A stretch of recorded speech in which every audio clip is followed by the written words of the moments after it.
Hello friends, Nayaswami Hriman here, and this week is part 2 of Is God Responsible for Suffering? Now part 2, there will be a part 3. Part 2, I'd like to talk about why are the opposites, pleasure and pain, necessary for the creation to go on?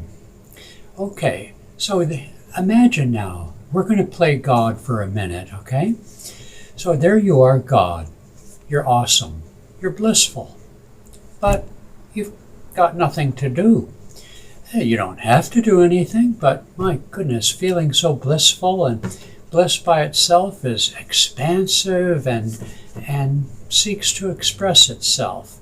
Not by compulsion, but just by its own nature. And so when we think of God and when we think of how the creation was manifested, there wasn't any material anywhere. It all came from the mind, the consciousness of God, the intention, the choice that God made to create. And so it's a lot like a dream. In fact, in the teachings of India, the analogy, the metaphor of the creation being a dream is a very common one. And so in a dream, what are the characteristics of a dream? Well, number one, it's very real. When you have a dream at night and the bad people are chasing you, you're starting to sweat, even in your body during the dream state. Number two, you're not in control of your dream, okay? Number three, and as part of number two, the characters seem to have their own life. The characters do things out of their own willpower, their own intention. There are good characters, there are bad characters. There is drama, tension, and all the varying states that we experience can be experienced in the dream state. Now, to use a slightly different metaphor, you can ask any great writer or painter or dancer, composer, in the act of creation, the components of the creation, excuse me, I'll just say the characters in the play or the novel, take on a life of their own. The author, novelist, finds that as the novelist is writing, or the dancer is dancing, the sculptor is sculpting, that they only have some degree of control of the end product. The product, the energy of the creation, including the characters in the play or novel, seem to take on seem to take on their own character. And so it is with the great dream of God.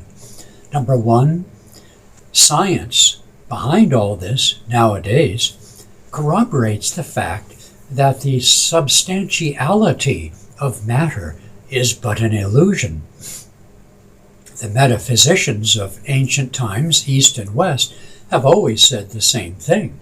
Science is gradually, or rather rapidly, getting caught up with the great teachings of Vedanta and metaphysics generally.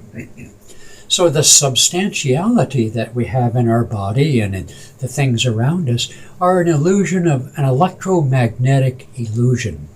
That illusion is constantly in motion. It's energetic. Most of the universe, scientists tell us, are invisible, dark matter, dark energy, just as our thoughts are invisible. And yet our thoughts, including the emotions that come with them, change the world, whether in inventiveness or creativity or in war and so forth. So you see, it's a necessary aspect of the illusion of creation. and of the components of a dream that we experience every night, it's necessary that there be contrast, or there could be no illusion. Now, as I said earlier, during the dream, it's very real. You can't say that, it's all just an illusion. We have to deal with the consequences and the realities as our bodies and so on encounter the objects in this great dream. So I'm positing in this broadcast that in order to have a universe, in order to have a life, that there has to be opposites, there has to be contrasting, there's movement, unceasing movement, and it's a necessity of the dream. Now, a more personal part of that dream is that if it was all just perfect and idyllic, we'd become restless.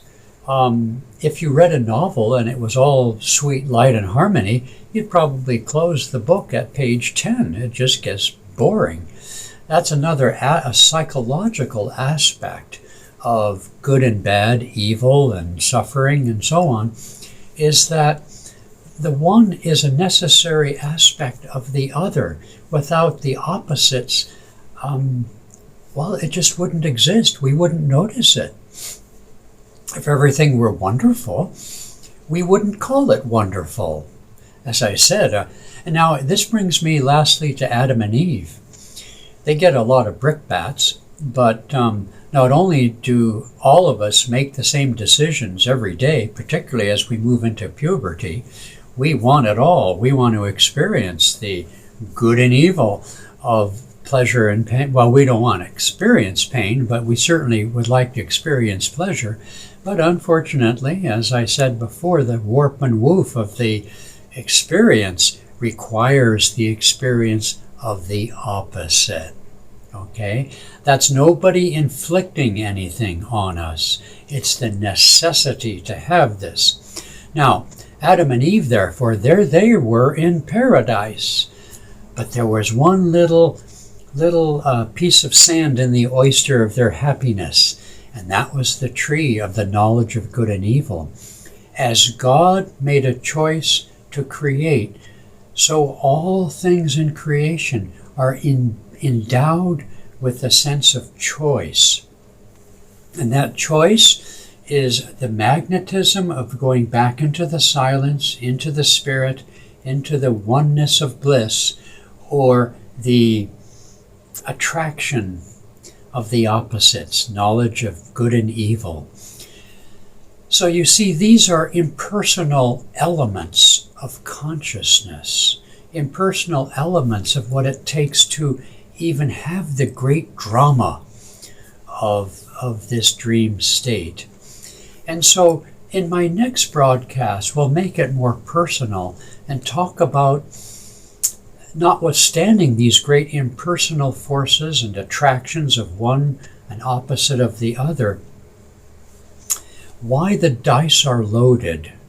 The dice are loaded to return to our source, and we'll go into the reason why. All right, hang in there. You have to wait a week.